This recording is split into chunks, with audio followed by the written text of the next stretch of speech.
Alors salut à tous, dans l'item 10.6, on vous demande quel aspect de la physique quantique la photo suivante vous évoque-t-elle.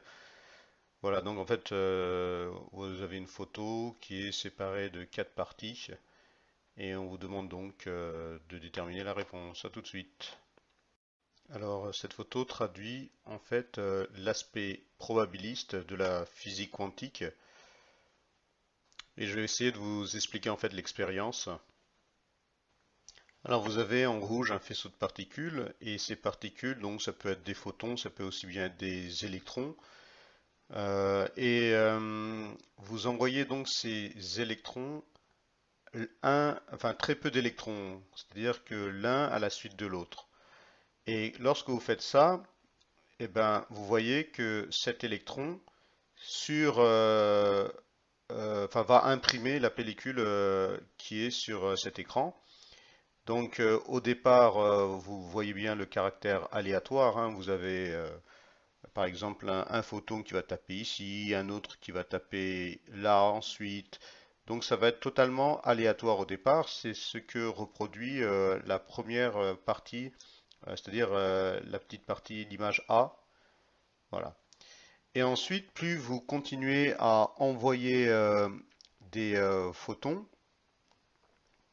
plus vous constatez que vous avez une figure qui n'est pas si aléatoire que ça.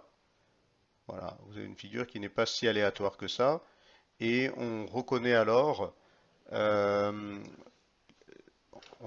cette image D, reconnaît pardon, la figure d'interférence qui est en train de se dessiner.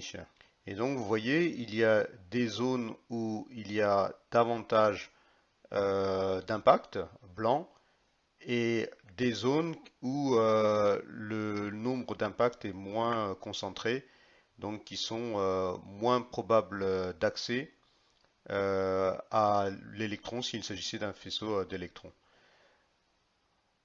Et donc en définitive, ce n'est pas parce que on a un caractère aléatoire d'impact d'électrons qu'il n'y a pas de loi ou de règle au final, hein.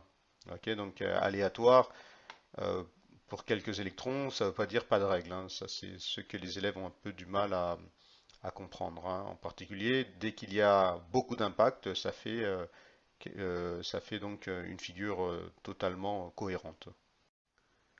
Alors oui, dernière chose importante, j'oubliais de dire qu'une figure d'interférence, on l'avait vu dans le premier chapitre sur les ondes, traduit justement l'une des propriétés d'une onde, hein. Donc si vous avez ce genre de figure, ça veut dire que vous avez affaire à une onde. Donc c'est assez curieux, voyez-vous, puisque j'avais dit qu'on distinguait en mécanique classique les particules des ondes. Or là, voyez-vous, en physique quantique, le phénomène est assez curieux, hein. Voilà pourquoi on appelle d'ailleurs ce chapitre dualité onde-corpuscule. Donc de particules, voyez-vous, qui se déplacent d'une manière aléatoire, on a une figure qui caractérise les ondes.